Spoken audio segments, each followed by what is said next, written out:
Gangetic West বেঙ্গলের উত্তর ভাগে এবং তার পার্শ্ববর্তী এলাকাতে একটা আপনার সাইক্লোনিক সার্কুলেশন আছে, যেটা সমুদ্র পৃষ্ঠ থেকে 1.5 কিলোমিটার উপর পর্যন্ত বিস্তৃত আছে। এবং ওই সাইক্লোনিক সার্কুলেশন থেকে একটা উত্তর দক্ষিণ বিস্তৃত একটা ট্রাফ লাইন রান করছে আপনার ওই সাইক্লোনিক সার্কুলেশন থেকে কোস্টাল অন্ধ্রপ্রদেশ পর্যন্ত।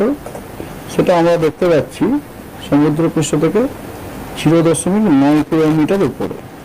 আর একটি আপার এয়ারে সাইক্লোনিক সার্কুলেশন আছে। তো এই সমস্ত যে সিনাপটিক সিচুয়েশনগুলো, এগুলো আপনার ফ্লো প্যাটার্নকে অনেক ফ্লো প্যাটার্নের ক্ষেত্রে অনেক মানে ফেভারেবল আর কি। তো এবং ময়েশ্চার ইনকারশনের জন্য এগুলো খুব ফেভারেবল। এই কারণে আমাদের থান্ডারস্টর্ম পশ্চিমবঙ্গে বিভিন্ন জেলাতে আপনার থান্ডারস্টর্ম অ্যাক্টিভিটি হওয়ার সম্ভাবনা যথেষ্ট বেশি আছে।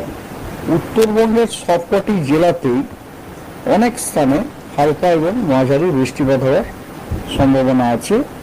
এবং দক্ষিণবঙ্গেরও বীরভূম, বর্ধমান এবং মুর্শিদাবাদ এই কয়েকটি জেলাতেও কিন্তু আপনার হালকা থেকে মাঝারি বৃষ্টিপাত অনেক জায়গাতে থাকার সম্ভাবনা আছে।